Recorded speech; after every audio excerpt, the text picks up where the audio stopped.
하나님의 말씀은 고린도전서 15장 29절에서 34절 말씀. 고린도전서 15장 29절에서 34절 말씀. 네, 신약성경 고린도전서 15장 29절부터 34절까지 저와 여러분이 한 절씩 교독하도록 하겠습니다. 만일 죽은 자들이 도무지 다시 살아나지 못하면 죽은 자들을 위하여 세례를 받는 자들이 무엇을 하겠느냐? 어찌하여 그들을 위하여 세례를 받느냐? 또 어찌하여 우리가 언제나 위협을 무릅쓰리요? 형제들아, 내가 그리스도 예수 우리 주 안에서 가진 바 너희에 대한 나의 자랑을 두고 단언하노니 나는 날마다 죽노라. 내가 사람의 방법으로 에베소에서 맹수와 더불어 싸웠다면 내게 무슨 유익이 있으리요? 죽은 자가 다시 살아나지 못한다면 내일 죽을 터이니 먹고 마시자 하리라. 속지 말라. 악한 동무들은 선한 행실을 더럽히나니 깨어 의를 행하고 죄를 짓지 말라. 하나님을 알지 못하는 자가 있기로 내가 너희를 부끄럽게 하기 위하여 말하노라. 아멘. 여러분 반갑습니다. 환영하고 축복하고 사랑합니다. 오늘도 이 빌더스 이 공동체 귀한 집회에 함께하신 모든 분들, 오랜만에 나오신 분들도 있네요. 진심으로 환영합니다. 반갑고 축복합니다. 지난 한 주간 고난 주간이었는데 다들 어떻게 보내셨나요?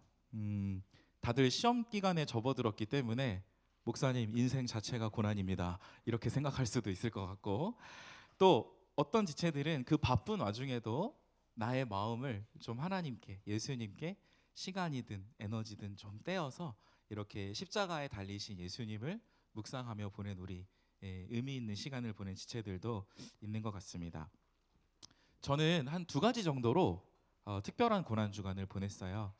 일단 지난주 학생회가 준비해줬던 이 고난 주간 챌린지가 참 좋았습니다. 단톡방에 40명에 넘는 지체들이 좀 함께해서 새벽기도 인증, 뭐 필사, 그리고 감사일기 이런 것들로 함께 했고요. 여러분 저 필사를 좀 보세요. 이게 무슨 일이에요? 저 인쇄물이 아닙니다. 손글씨입니다. 그래서 한 명 한 명이 예수님을 향한 좀 진실한 마음을 표현하는 그런 챌린지를 진행을 했었는데, 제가 이렇게 풍성할 줄 알았으면 좀 푸시를 할 걸 그랬어요.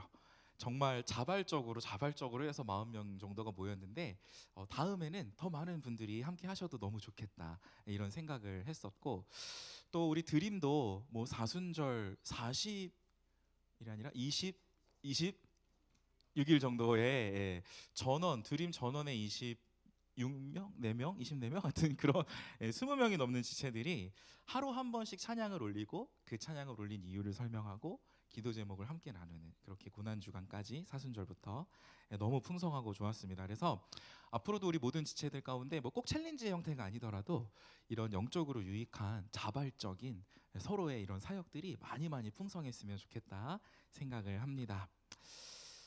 또 한 가지로 지난 고난 주간이 제게 좀 특별했던 거는요, 그 어떤 고난 주간보다 저에게 좀 죽음에 대해서 깊이 생각할 수 있었던 시간이었어요.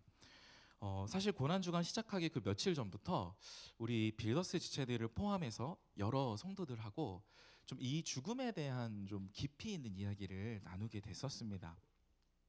그 시작은 한 2주 전쯤으로 기억을 하는데요.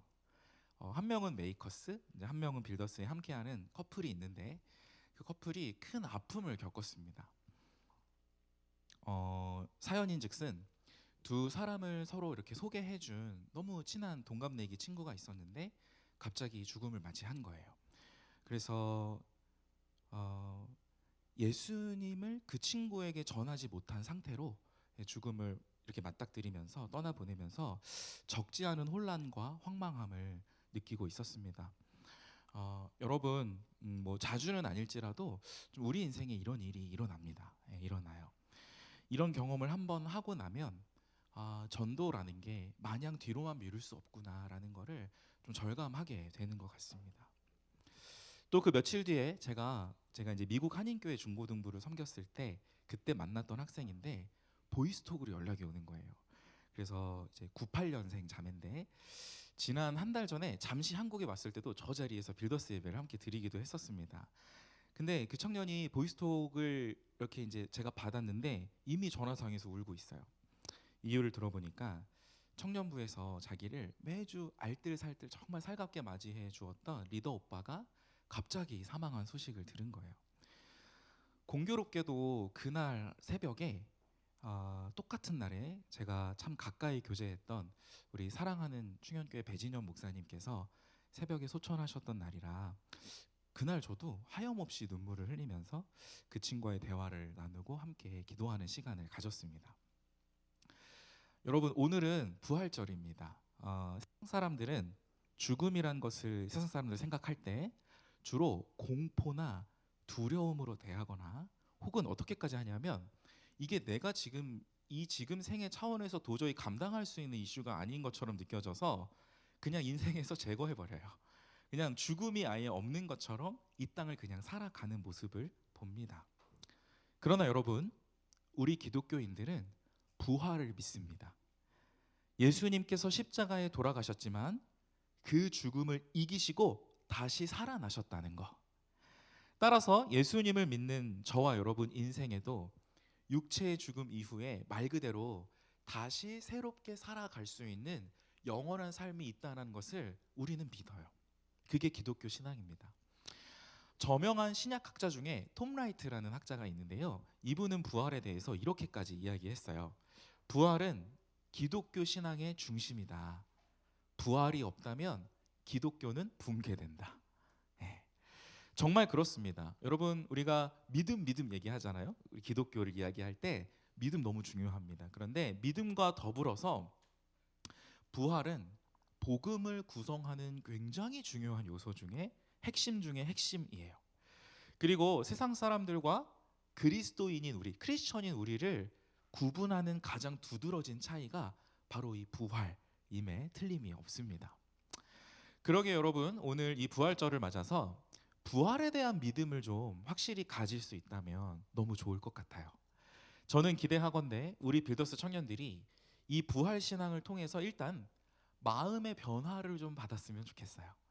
다른 어떤 무언가를 통한 값싼 위로가 아니라 진짜 우리의 마음을 변화시킬 수 있는 진리, 부활 신앙.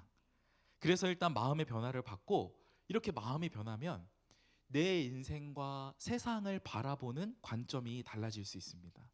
관점이 달라지면 우리의 행동, 우리의 생활 양식도 달라질 수 있겠죠. 그래서 아주 중요하고 올바른 변화의 그 시작이 뭐냐? 바로 부활 신앙이라고 생각을 해요.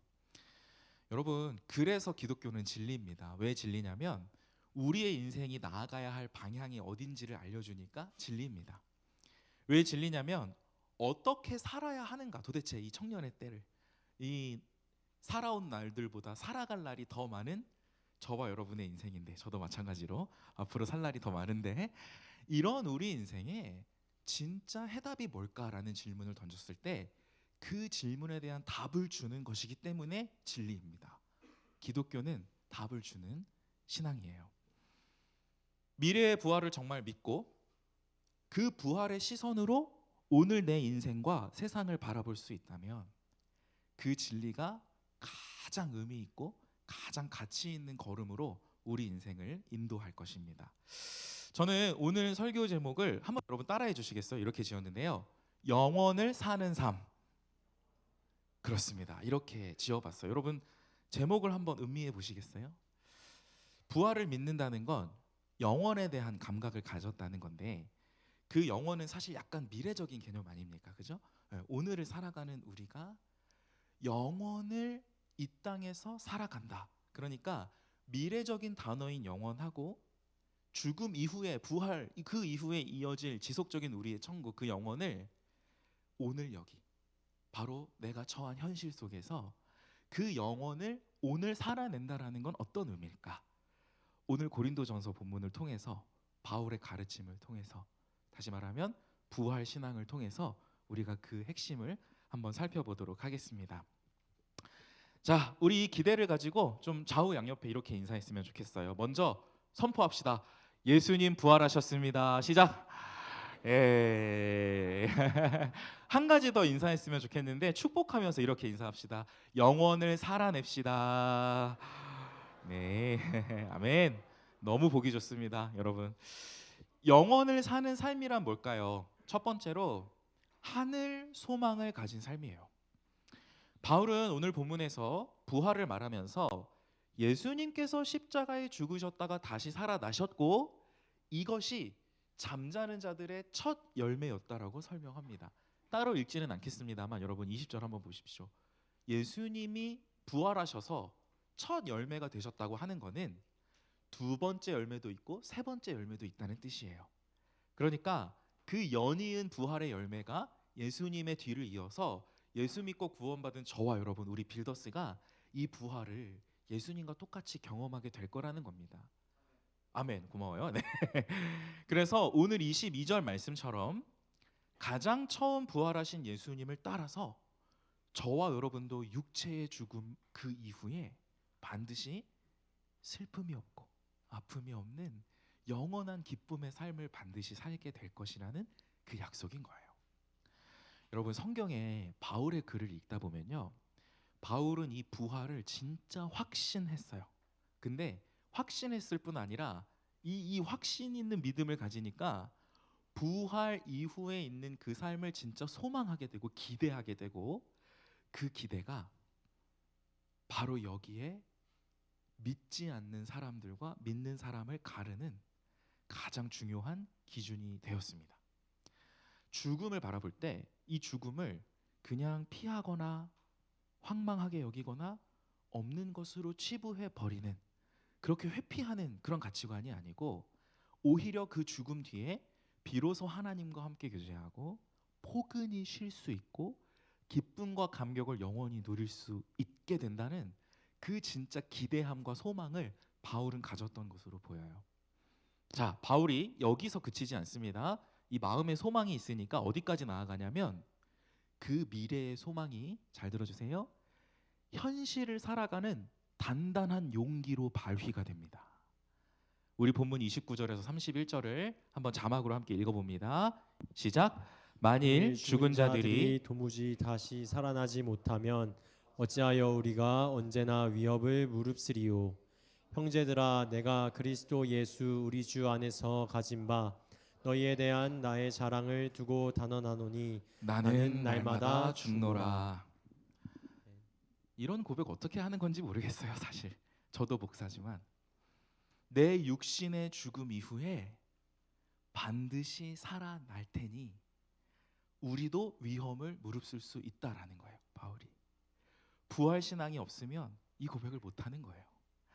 고린도 성도들 나의 형제들아 사랑으로 이야기하는 거예요. 너희가 나의 자랑이요 나의 고생의 열매들인데 내 수고의 아름다운 결과물들인데 나는 하나님의 뜻대로 너희를 위하여 날마다 죽노라.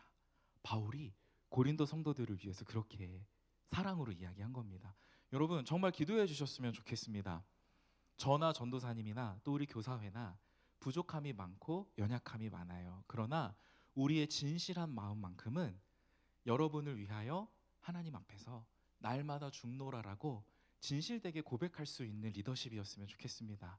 여러분 그런 마음으로 사역할 수 있도록 여러분들도 기도해 주셨으면 좋겠어요. 자, 바울의 이런 멋진 신앙의 고백은 부활의 확신, 부활 신앙을 확실히 붙들고 그게 하나님 뜻이라면 하나님을 사랑하고 공동체를 세워주는 일이라면 위험도 아픔도 기꺼이 감수하겠다. 고난도 피하지 않고 감당하겠다. 왜? 나에게는 이 땅에서의 삶이 전부가 아니고 훨씬 더 좋은 영원한 천국이 약속되어 있으니까. 이런 바울의 멋진 신앙 고백이 오늘 31절의 마지막에 나는 날마다 죽노라 이렇게 고백이 되고 있는 것입니다. 네, 제가 서두에 잠시 말씀드렸지만 지난 주 중에 우리 배진현 목사님이 소천을 하셨어요. 그래서 저는 첫째 날과 셋째 날 위로 예배하고 하관 예배 함께 했고요. 특별히 제가 듣기로 이제 둘째 날은 제가 회의 때문에 참석을 못했는데 우리 빌더스 5명의 지체들이 그 장례식을 열과 성으로 섬겨 주었다는 소식을 들었습니다. 이 자리를 빌어서 여러분 너무 감사합니다.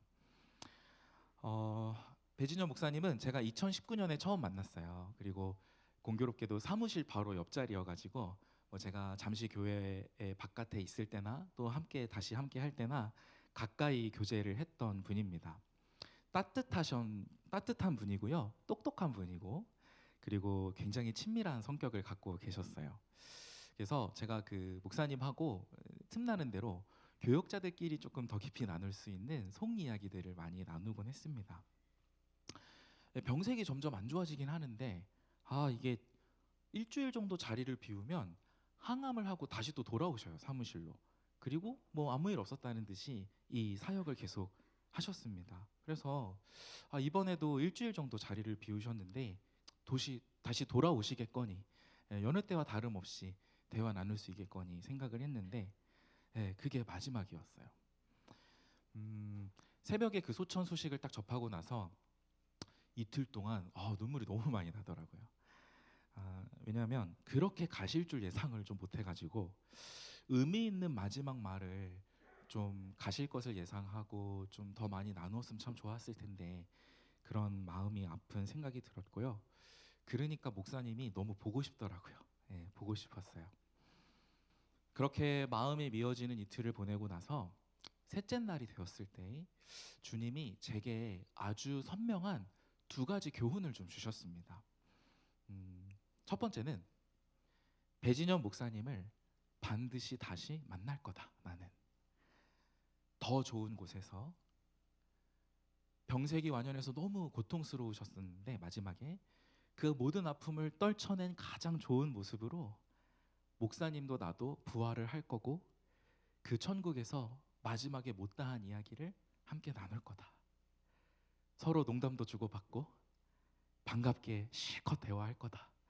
그런 하늘 소망, 하늘 소망을 좀 다시 생각해 보니까 큰 위로가 됐어요.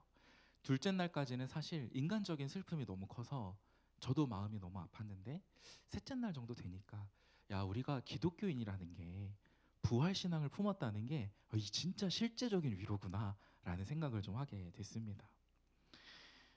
둘째 깨달음은 뭐냐면, 배진현 목사님이 마지막까지 보여주셨던 그 모습에 비해서 제가 그 앞에서 투덜댔던 고민들이 너무 사소했다라는 거예요.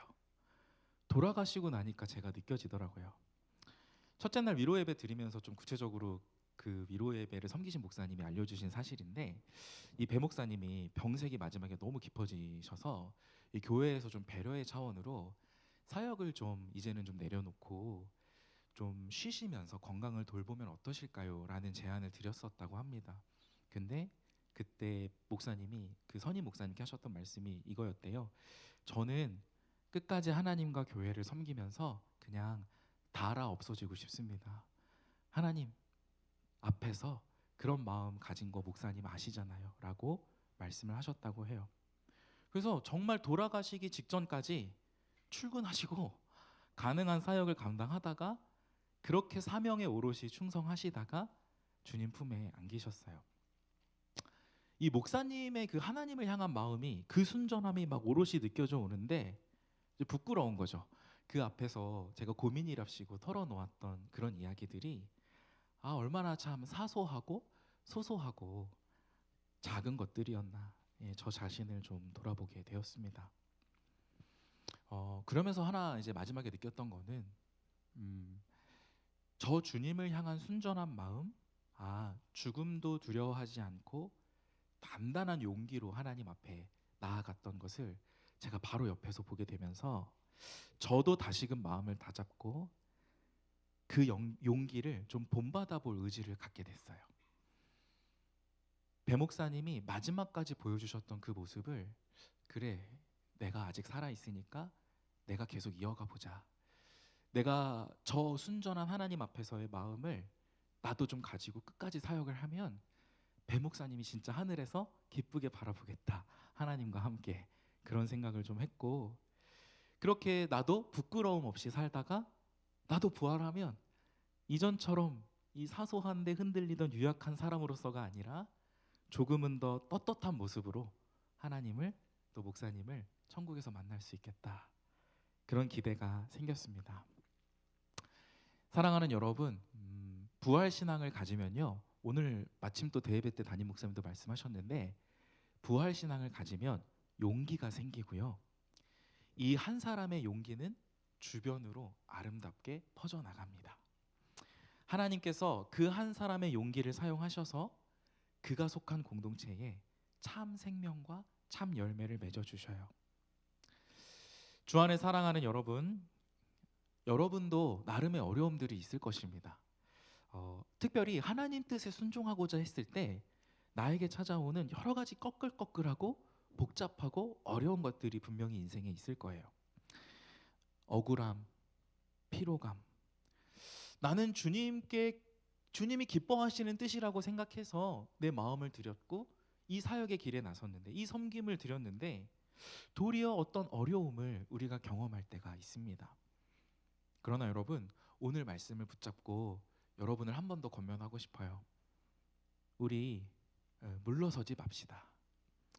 그게 주님의 목적을 이루는 거라면, 하나님이 진짜 기뻐하시는 일이라면 때로는 어려움도, 때로는 손해도 감내할 줄 아는 그런 담대함을 우리가 좀 가졌으면 좋겠어요.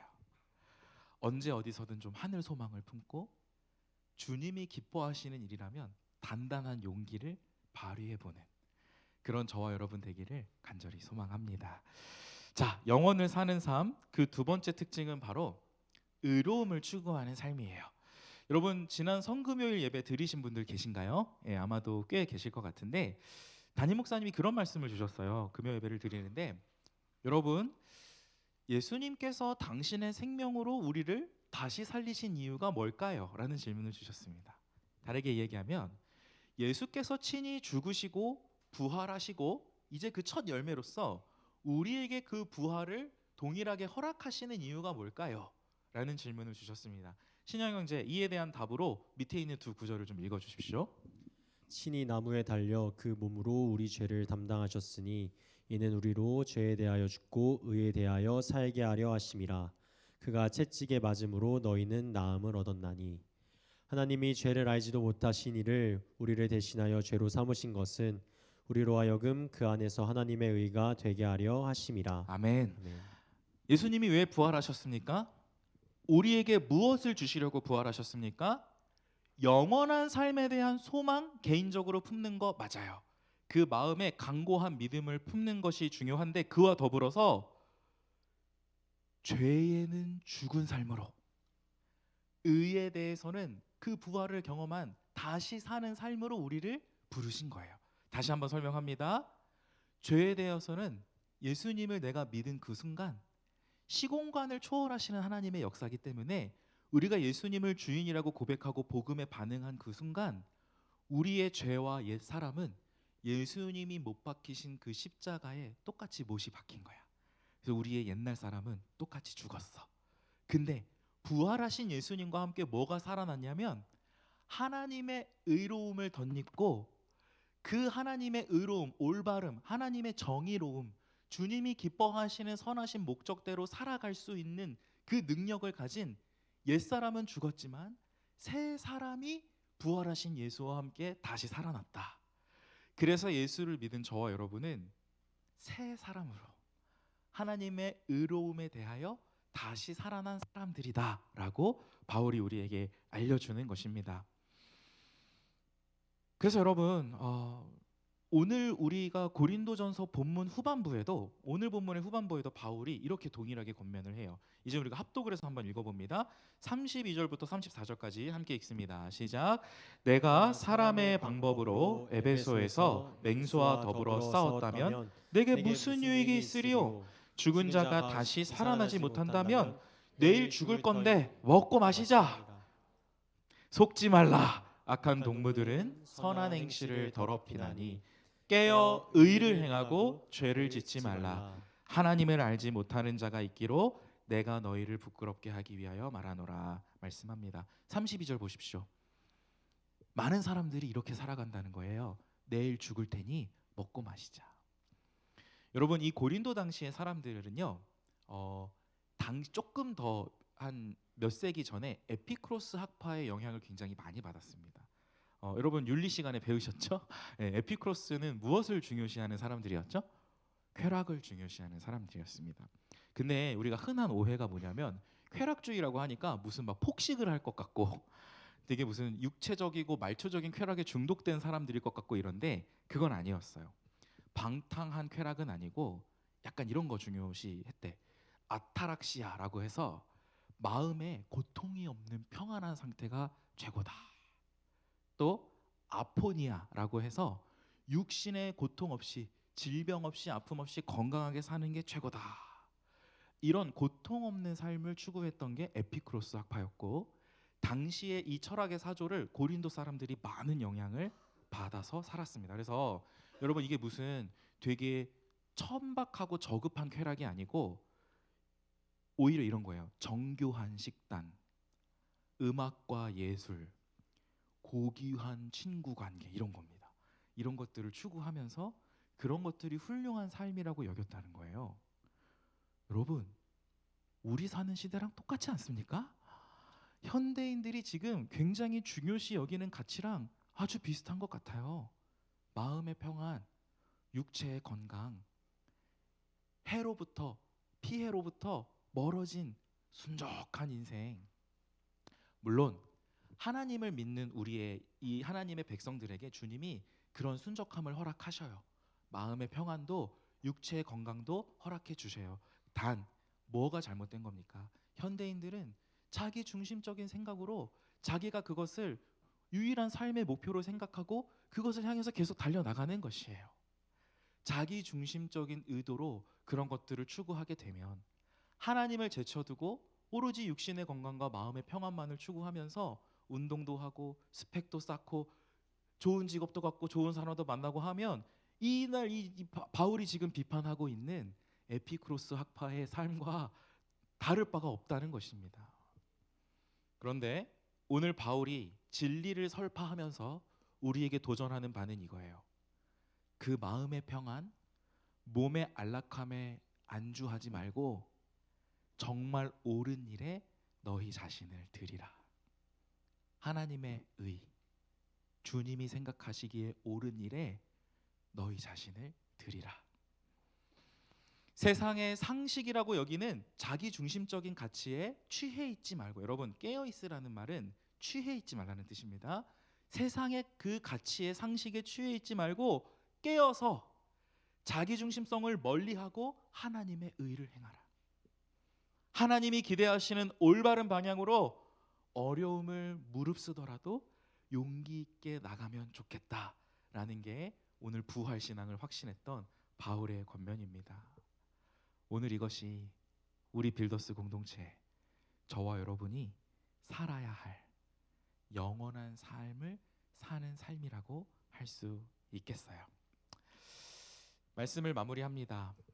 바울은 세상 사람들이 볼 때 되게 미련하다고 생각하고 혀를 차면서 손가락질 했을지 모르겠어요. 그러나 우리가 믿음의 눈으로 보면 그 누구보다 숭고하고 본이 될 만하고, 여러분 지금 우리가 바울 시대 이후에 2000년 뒤의 인생을 살고 있지 않습니까?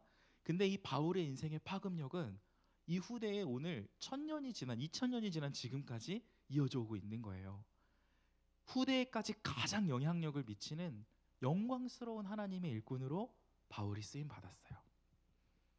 사랑하는 우리 고 배진영 목사님도 제가 그 마지막이 참 영광스럽다라는 생각을 했습니다. 또 그분이 가졌던 하나님을 향한 순전함이 계속 기억되고 지속적으로 풍성한 생명의 열매를 제 안에서 맺고 또 우리 동료 교역자들 사이에서 맺고 우리 교회 안에 공동체 안에 계속 영광스럽게 기억될 것이라고 저는 믿어요. 여러분 이겁니다. 우리 중에 만약에 한 사람이 하늘 소망을 품고 그래서 용기를 내서 올바른 하나님의 일에 자신을 드릴 수 있으면 그 부활 신앙이 자기 안에만 머물러 있지 않고 우리 공동체 안에 정말 많은 지체들에게 생명의 열매를 낳을 것이에요. 그 생명의 싹을 틔운 또 다른 지체가 또 역시 부활 신앙을 품고 용기를 내면 더 많은 사람들이 진리를 맛보고 생명력 있는 인생을 누리게 되는 것입니다. 그래서 바울이 이렇게 고린도후서에서 고백해요. 우리 마지막으로 한번 읽어봅니다. 11절과 12절 시작. 우리 살아있는 자가 항상 예수를 위하여 죽음에 넘겨짐은 예수의 생명이 또한 우리 죽을 육체에 나타나게 하려 함이라. 그런즉 사망은 우리 안에서 역사하고 생명은 너희 안에서 역사하니라. 바울이 문자적으로는 아니지만 진짜 마음으로 나는 날마다 죽노라 하면서 위험을 무릅쓰고 아픔을 무릅쓰고 하나님의 뜻을 행했던 이유가 뭐냐면 자신은 죽음의 고통을 경험해도 내 고난을 통해서 이 하나님의 생명이 자기가 섬기는 고린도 교회 성도들에게 전달될 것을 믿었기 때문이에요. 우리 중에 단 한 사람이라도 진짜 이 하늘 소망을 품고 이 바울을 본받는 마음을 품고 공동체 원들을 충현교회의 귀한 성도님들을 바라볼 수 있다면 그 아름다운 마음을 통해서 주님이 풍성한 생명을 우리 안에 역사하실 것입니다. 사랑하는 빌더스 여러분, 우리도 이 하늘 소망을 품고 정말 의로운 일, 주님이 진짜 기뻐하시는 바를 향해서 한 걸음씩 내딛어 보면 좋겠어요. 때로는 손해가 있어요. 때로는 억울함과 어려움도 있을 수 있습니다. 그런데 그 방향이 옳다면 여러분 계속 나아갑시다. 바울이 날마다 죽노라는 마음으로 주님께 자신을 드렸을 때 고린도 성도들 안에 풍성한 생명이 역사했던 것처럼 우리 각 사람이 부활 신앙을 가지고 하늘 소망을 가지고 우리 자신을 드린다면 우리 빌더스 공동체의 서로가 큰 영광과 생명의 주님, 은혜의 풍성함을 누리고 함께 성장하게 될 것입니다. 이 아름다운 부활 신앙 굳게 붙드는 저와 여러분 되기를 간절히 소망합니다. 우리 함께 찬양하겠습니다. 우리 들은 말씀을 좀 마음에 새겨 보시면서 우리의 진짜 소망은 이 땅에 우리가 눈으로 보이는 이 세계에 있지 아니하고 죽음 이후에 부활 이후에 영원한 그 천국에 우리의 소망이 있다라는 그 확신을 좀 붙들고 우리가 이 찬양을 하나님 앞에 같이 드렸으면 좋겠습니다.